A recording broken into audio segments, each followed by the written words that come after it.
Yes, good afternoon. Good afternoon क्यों, good morning चल रहा है अपना, तो स्वेटर पहन के बैठा हूँ। तो आज बिजनेस स्टडी है ना, व्यवसायिक अध्ययन, Hindi medium, class 12, chapter 5 organisation, right. और आज पहला दिन है, ठीक है। ऑर्गेनाइजेशन इंग्लिश में आपको लिखना होगा ऑर्गेनाइजेशन, राइट। हिंदी में लिखा हुआ है संगठन। अब देखो, संगठन का मतलब हम लोग जानते हैं, क्योंकि सबसे पहला वीडियो मेरे ख्याल से यही था संगठन के बारे में। मैंने बताया था कि भाई कोरोना में लोगों को खाना खिलाने के लिए कुछ लोग इकट्ठे हुए और उनका एक उद्देश्य है क्या, कि सभी जो भूखे लोग हैं उन लोगों को खाना देना। ठीक, ये मिलकर काम कर रहे हैं, इनका एक लक्ष्य है, इसलिए इसको क्या कहेंगे, संगठन कहेंगे। तो संगठन का मतलब वही है, ठीक है। तो सर संगठन का मतलब वो है, तो फिर हमको एक अलग से चैप्टर क्यों पढ़ाया जा रहा है ना। यहां पर इस चैप्टर में थोड़ा सा मीनिंग अलग है, मीनिंग या कहूं उसके आगे की बात कही गई है।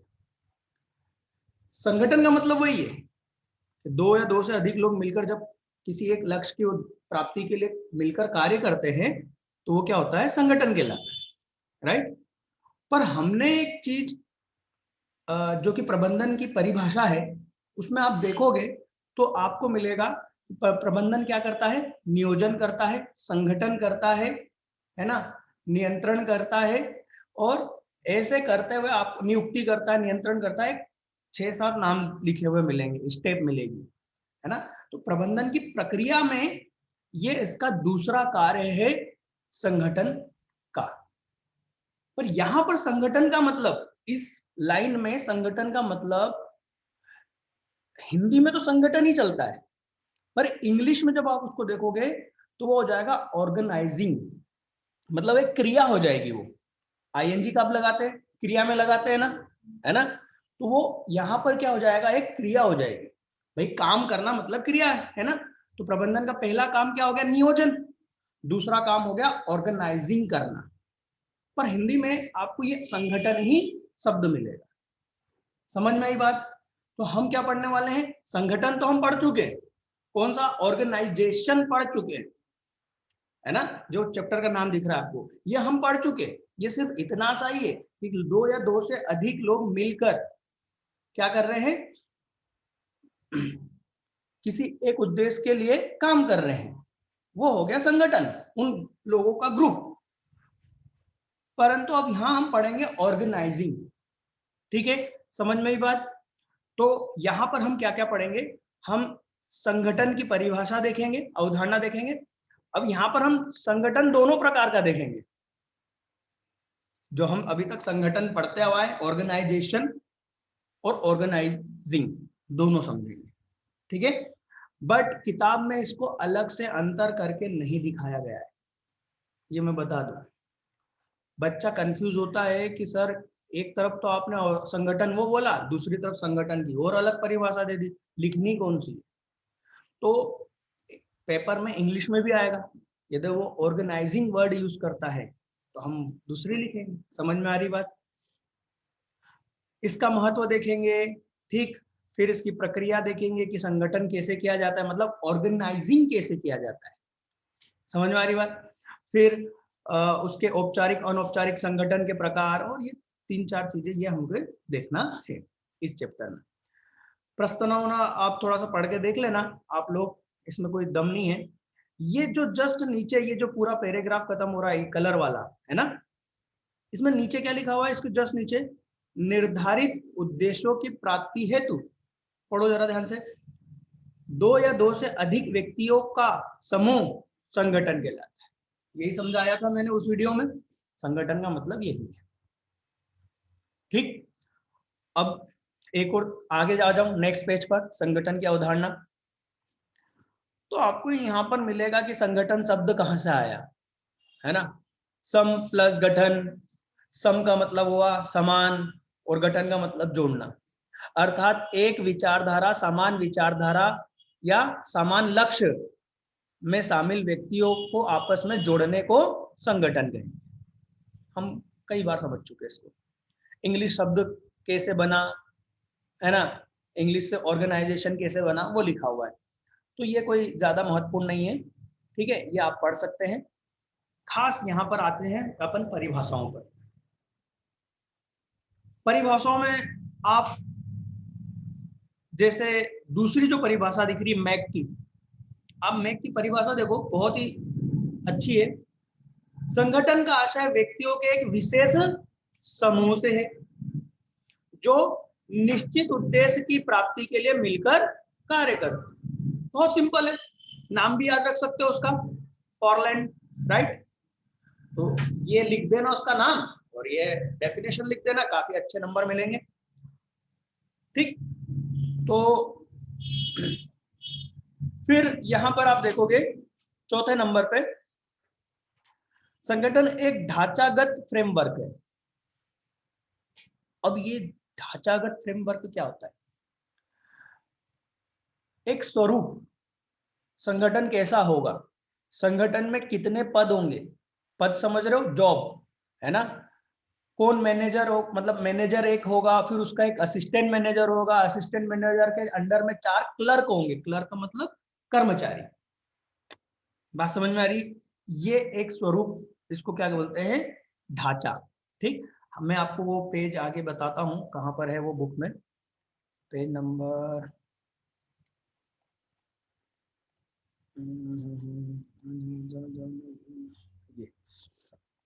पेज नंबर 132 पे देखोगे,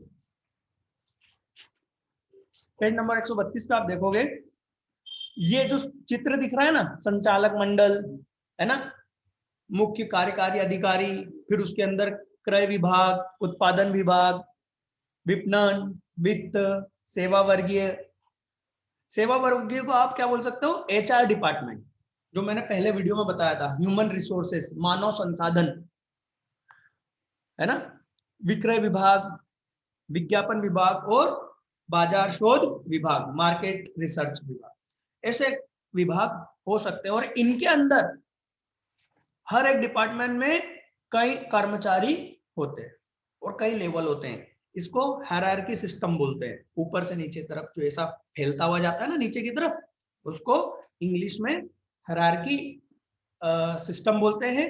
हिंदी में अभी कहीं ना कहीं पढ़ने में आ जाएगा तो मैं बता दूंगा, मैं हिंदी थोड़ा सा उसका भूल रहा हूँ, ठीक है। ये जो क्या है, एक ढांचा है, ये जो स्वरूप दिख रहा है ये ढांचा है, इसी को हम फ्रेमवर्क बोलते हैं। फोटो की फ्रेम देखिए, फोटो की फ्रेम क्या करती है, फोटो को एक उसमें सिलेक्ट कर देती है, भैया इतनी बड़ी फोटो है ना। तो फ्रेम का मतलब क्या हुआ, चीजों को सिलेक्ट कर देना, है ना। तो ये काम करने के फ्रेम वर्क, वर्क मतलब काम, तो ये क्या करता है, काम को पूरे एक मतलब जो ऑर्गेनाइजेशन है, संगठन जो है, लोगों का जो ग्रुप है, उनमें किसको क्या अधिकार है। जैसे मैनेजर को अधिकार है अपने असिस्टेंट मैनेजर को ऑर्डर करने का, और असिस्टेंट मैनेजर की ड्यूटी है अपने मैनेजर की ऑर्डर को सुनना और उस पर काम करना, राइट। ये जो डिसाइड होता है इसी को हम क्या बोलते हैं, ऑर्गेनाइजिंग। समझ में आ रही है? संगठन में जब हम लोगों को उनके पद, मतलब हम जब ये डिसाइड करते हैं कि कौन कितने पद होंगे, कितने प्रकार के कार्य होंगे, कितनी प्रकार की क्रियाएं, ये सब अलग अलग क्रियाएं।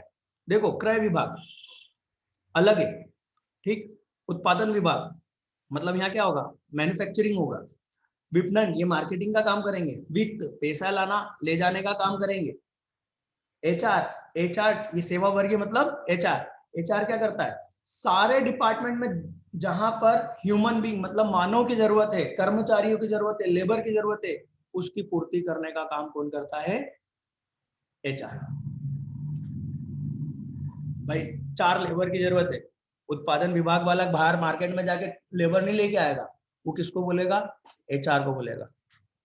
भाई 4 लेबर की जरूरत है, एचआर मार्केट में जाके वैकेंसी निकालेगा और उनको लेके आएगा। समझ में आ रही बात, है ना। विक्रय विभाग ये क्या काम है इनका, सेल्स करने का, एडवर्टीजमेंट इनका काम विज्ञापन करने का है। बाजार शोध विभाग ये नए नए मार्केट सर्च करते हैं कि हाँ हमारा मार्केट है या नहीं, यहाँ पर हमारा प्रोडक्ट बिकेगा या नहीं।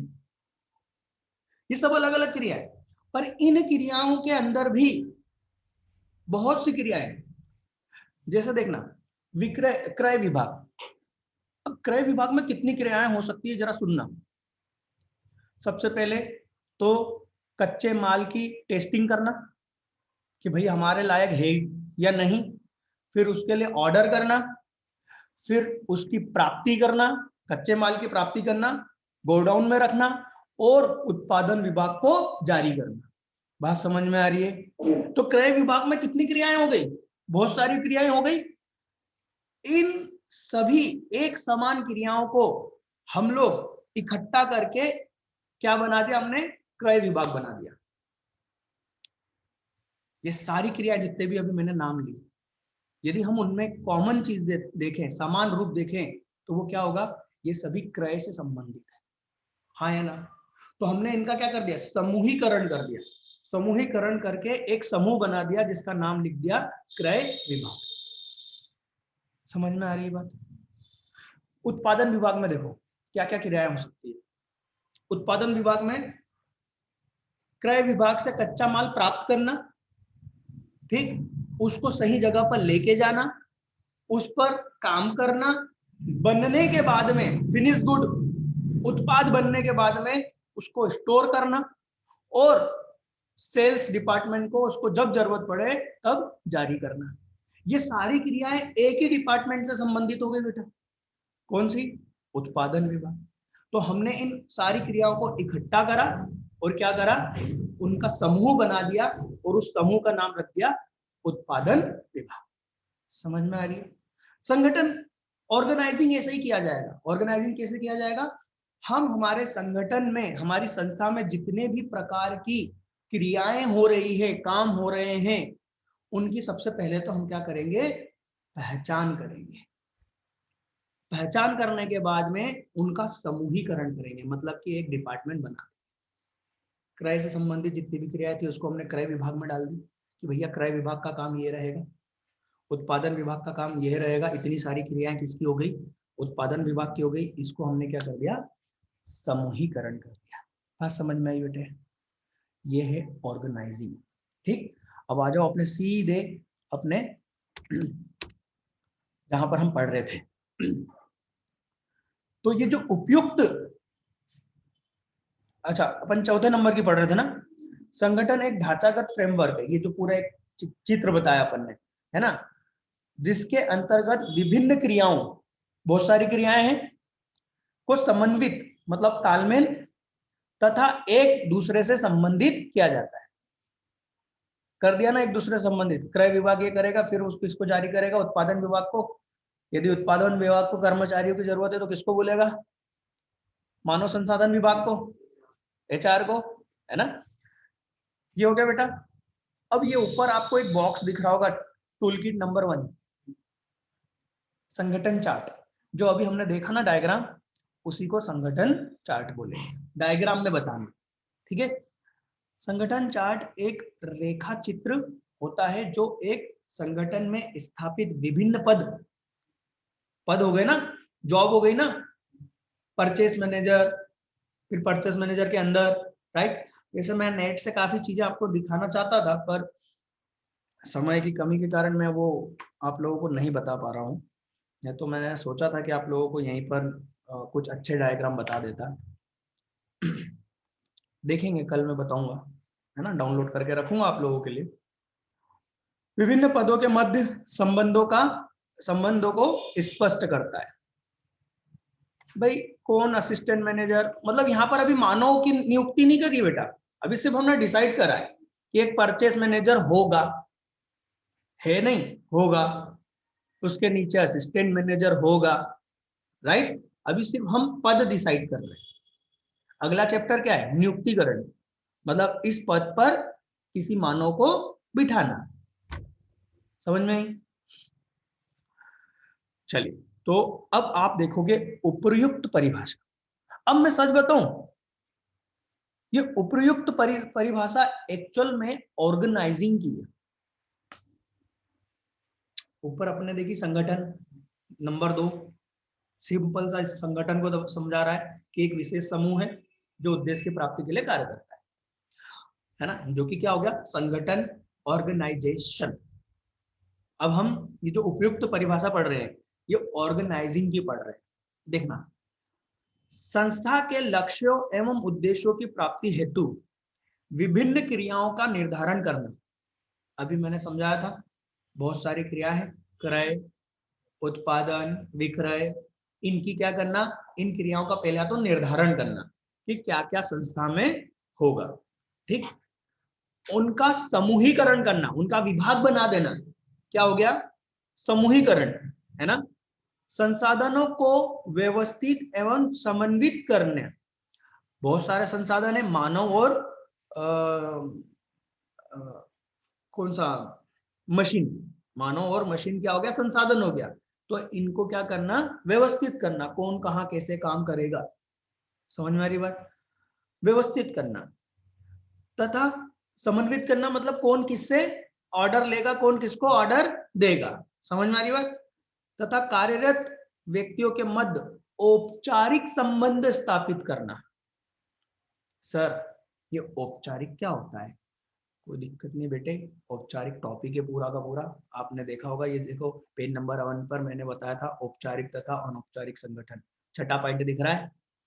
तो ये पूरा एक टॉपिक है, इसलिए ये शब्द वहां समझ में आ जाए, ठीक है। तो औपचारिक क्या कहेंगे, औपचारिक संबंध स्थापित करने की प्रक्रिया को संगठन करते हैं। अब यहाँ क्या आ गया, प्रक्रिया आ गई बेटा, क्रिया आ गई, हाँ या ना, इसको ऑर्गेनाइजिंग कहेंगे। स्पष्ट है, बिल्कुल क्लियर है। हिंदी में संगठन संगठन ही है ना, दोनों को वो क्या बोल रहा है, संगठन। पर हम थोड़ा समझने के हिसाब से हम कंफ्यूज ना हो, इसलिए हम थोड़ा सा इसको इंग्लिश में ध्यान रखेंगे। ऑर्गेनाइजेशन समूह है, ऑर्गेनाइजिंग मतलब क्रियाओं का निर्धारण करना, उनका समूहीकरण करना और उनको व्यवस्थित करना, संसाधनों को, ठीक। और जो भी काम कर रहे हैं वहां पर कर्मचारी, उनके मध्य एक औपचारिक संबंध को स्थापित करना। छोटी से 2 शब्दों में यदि मैं औपचारिक संबंधों को परिभाषित करूं तो कौन किससे ऑर्डर लेगा, कौन किसको निर्देश देगा, बात समझ में आ रही ना, इसी को क्या बोलते हैं, औपचारिक संबंध। जैसे कि जिले में एसपी होता है एक, और एसपी के अंडर में कई थाना प्रभारी होते हैं जिसको हम टीआई बोलते हैं, राइट। तो जैसे हमारे जिले के जो एसपी है वो हमारे जिले में जितने भी टीआई हैं उनको आदेश कर सकते हैं, किसी दूसरे जिले के टीआई को आदेश नहीं कर सकते। वैसे ही हमारे जिले के जितने भी थाना प्रभारी टीआई है वो सिर्फ किससे ऑर्डर लेंगे, हमारे जिले के एसपी से। ये क्या हुआ, औपचारिक संबंध हुआ, बात समझ में आई। तो यहाँ पर अब मेरे ख्याल से मैं आप लोगों को समझा पाया हूं क्या संगठन क्या होता है। 2 प्रकार से संगठन हमने देखा, समूह संगठन, ऑर्गेनाइजेशन, ऑर्गेनाइजिंग मतलब कि एक प्रक्रिया। तो प्रबंधन का पहला कार्य क्या हो गया, नियोजन, ये ध्यान रखना ऑब्जेक्टिव में बनेगा। पहला कार्य क्या हो गया, नियोजन, दूसरा कार्य क्या हो गया, संगठन, ऑर्गेनाइजिंग, क्लियर। यहां पर हम लोग संगठन को समझ चुके हैं। अब इसकी विशेषताएं यदि देखें तो बहुत सिंपल है, दम नहीं है इसमें, हालांकि पूछा जा सकता है पर समझने के लिए अब इसमें कुछ नहीं बचा, ठीक है। पर फिर भी मैं इसको शॉर्टकट में समझा रहा हूं। तो संगठन प्रबंधन का आधारभूत कार्य, भाई आधारभूत कार्य मतलब बेसिक, जो पूरी प्रक्रिया है प्रबंधन की, है ना, प्रबंधन का मतलब उसमें हमने देखा था नियोजन, संगठन, है ना, नियुक्तिकरण, ये जितने भी चैप्टर है ये सब आधारभूत कार्य ही है, ये उनको करना ही है ना। और हमने ये भी देखा था प्रबंधन का कार्य, उसमें पढ़े थे प्रबंधन के मुख्य कार्य, तो मुख्य कार्यों में देखोगे तो क्या आएगा, संगठन आएगा। इसलिए उसी को क्या बोला है फिर से यहाँ पर, ये क्या है, आधारभूत कार्य, है ना। मैनेजमेंट करने का मतलब ये है चीजों को अरेंज करना, इकट्ठा करना, व्यवस्थित करना। जैसे कि मेरी शादी जब हुई थी तो शादी में बहुत सारे काम होते हैं, ठीक है। तो हमने एक, मेरा ही फ्रेंड है जो क्या करता है, मैनेजमेंट करता है, इवेंट मैनेजमेंट। इवेंट मैनेजमेंट मतलब कोई भी जो प्रोग्राम है उसको व्यवस्थित करने का, भाई टेंट वाला करना, कैटरिंग वाला करना, है ना, सारी व्यवस्थाएं करना, ये वो क्या कर रहा था, मैनेजमेंट कर रहा था, ऑर्गेनाइज कर रहा था, सारी चीजों को एक जगह व्यवस्थित कर रहा था। बात समझ में, इसी को संगठन बोलेंगे। तो भैया प्रबंधन का तो पहला काम ही है भाई, पहला तो हो गया प्लानिंग, दूसरा क्या करना, उसको करना, प्लानिंग को वास्तविकता में लाना, संगठन। ठीक है, तो ये तो आप पढ़ लोगे। ठीक है, इसमें फिर आगे आ गए, संगठन व्यक्तियों का समूह है, हम पढ़ चुके अच्छे से, इसको समझाने की जरूरत नहीं है मुझे नहीं लगता। सामान्य उद्देश्य, तो संगठन में अनेक विभाग होते हैं, ये हमने पढ़ लिया, विभाग होते हैं, और इन विभागों के कार्य अलग अलग होते हैं, परंतु सभी विभाग एक सामान्य उद्देश्य को प्राप्त करने के लिए अग्रसर रहते हैं। सभी का जो उद्देश्य होगा, देखो अपना निजी उद्देश्य तो होगा, जैसे कि क्रय विभाग का निजी उद्देश्य ये है कि सस्ते से सस्ते में अच्छे से अच्छा माल खरीदना, ये उसका, उस डिपार्टमेंट का क्या हो गया, निजी उद्देश्य हो गया। परंतु वो ऐसा क्यों कर रहा है, वो ऐसा इसलिए कर रहा है क्योंकि वो चाहता है कि संगठन जो अपनी सफलता प्राप्त करना चाहता है ना, संगठन का उद्देश्य है, मान लो बिजनेस है कोई, तो उसका उद्देश्य है कि अपने ग्राहकों में अपनी पसंद को बढ़ाना। तो ये क्रय विभाग का जो ये उद्देश्य निर्धारित हुआ, वो क्यों हुआ, क्योंकि संगठन का उद्देश्य ये है कि भैया अपने आप को सफल करना, मार्केट में लोगों की पसंद बनना, है ना, ठीक है, पसंद बनना। इसलिए क्रय विभाग का उद्देश्य क्या हो जाएगा कि भैया सस्ते में और अच्छा क्वालिटी वाला, राइट। तो ये वही बोल रहे हैं कि सभी विभाग अलग अलग तो होते हैं, क्रियाएं अलग अलग होती है, परंतु ये सभी एक सामान्य उद्देश्य के लिए प्राप्त करने के लिए काम करते हैं। संगठन प्रबंधन का एक यंत्र है, यंत्र मतलब मशीन है, वो जो उन्होंने प्लानिंग बनाई थी ना, उस प्लानिंग को वास्तविकता में लाने के लिए उसको क्या करना पड़ेगा, ऑर्गेनाइजिंग करना पड़ेगा। ठीक है, ये आप पढ़ लोगे, आपको समझ में आ जाएगा, कोई दिक्कत नहीं है। समन्वय, समन्वय हम अच्छे से जानते हैं, समन्वय तभी बैठेगा जब आप ऑर्गेनाइजिंग करोगे। हमने पहले पढ़ चुके हैं कि समन्वय बहुत आवश्यक है, समन्वय प्रबंधन का सार है, ये भी हमने पढ़ लिया कि भाई समन्वय आपने कर दिया मतलब कि आपने क्या कर दिया, प्रबंधन कर दिया। पर समन्वय होगा कैसे, समन्वय तभी होगा जब हर व्यक्ति का कार्य निर्धारित होगा, हर व्यक्ति के उत्तरदायित्व निर्धारित होंगे, हर व्यक्ति का ये डिसाइड होगा कि वो किससे आदेश लेगा और किसको आदेश दे सकता है, तभी तो समन्वय होगा। नहीं तो वो तो बोलेगा मैं तेरा आदेश क्यों सुनूं, जब तय नहीं है, मान लो कुछ भी तय नहीं है, तो एक व्यक्ति दूसरे को बोल सकता है ना, तू कौन, तू मेरे को क्यों आदेश दे रहा है, काम होगा क्या, समन्वय होगा क्या, नहीं। तो संगठन समन्वय स्थापित करता है, समझ में आई बात। और हमने ये समन्वय में पढ़ा था कि समन्वय को स्थापित करना पड़ता है, ऑटोमेटिक समन्वय नहीं होगा, तो वो संगठन के थ्रू ही हम क्या करते हैं, समन्वय को स्थापित करते हैं। ठीक है, कार्य विभाजन, भाई अलग अलग विभाग कर दिए, ये क्या हो गया, कार्य विभाजन हो गया, है ना, एक व्यक्ति के पास में एक ही कार्य है, तो उससे क्या होगा, स्पेशलाइजेशन प्राप्त होगा, कार्य विभाजन हम अच्छे से पढ़ चुके है ना। संगठन संचार की प्रणाली है, संचार मतलब कम्युनिकेशन, है ना, आदेश निर्देशों को कैसे आगे तक बढ़ाया जाएगा। देखो सबसे ऊपर देखना, सीएम होंगे, सीएम आदेश देंगे, जैसे अभी दिल्ली में चल रहा है कुछ ना कुछ, सबसे पहले सीएम आदेश देंगे पुलिस कमिश्नर को कि ऐसा करना है, पुलिस कमिश्नर अपने जितने भी एसपी है उनको ऑर्डर करेंगे ऐसा करना है, एसपी अपने अंडर में जितने भी टीआई होंगे उनको आदेश देंगे ऐसा करना है। तो ये संचार कौन किसको करेगा, ये कौन बता रहा है, संगठन बताता है। मतलब ये क्या है, एक प्रणाली है, सिस्टम है, बात करने का तरीका, कौन किससे आदेश प्राप्त करेगा। संगठन एक प्रक्रिया है जो कि आप पढ़ सकते हो, ये इसकी विशेषताएं है, बेटा विशेषताएं याद कर लेना, मतलब याद तो करना नहीं है, बस पॉइंट याद रखना है, इसके अंदर जितना तुमको समझ में आया उतना लिखना है। मैं पहले भी बता चुका हूँ, व्यवसायिक अध्ययन रटने वाली चीज नहीं है, बस पॉइंट ध्यान रखना है, ठीक है, बाकी जो समझ में आया वो लिखना है। अब इसके बाद आता है संगठन का महत्व, लाभ, जो कि हम नेक्स्ट वीडियो में, नेक्स्ट क्लास में देखेंगे। और नेक्स्ट क्लास हमारी काफी बड़ी होगी, करीबन 45 मिनट से ज्यादा की क्लास होगी, या 1 घंटे की क्लास हो सकती है, जिसमें हम इसका मैक्सिमम पार्ट हम कंप्लीट कर लेंगे। ठीक है, तो आज के लिए बेटा इतना ही, मिलते हैं नेक्स्ट वीडियो में।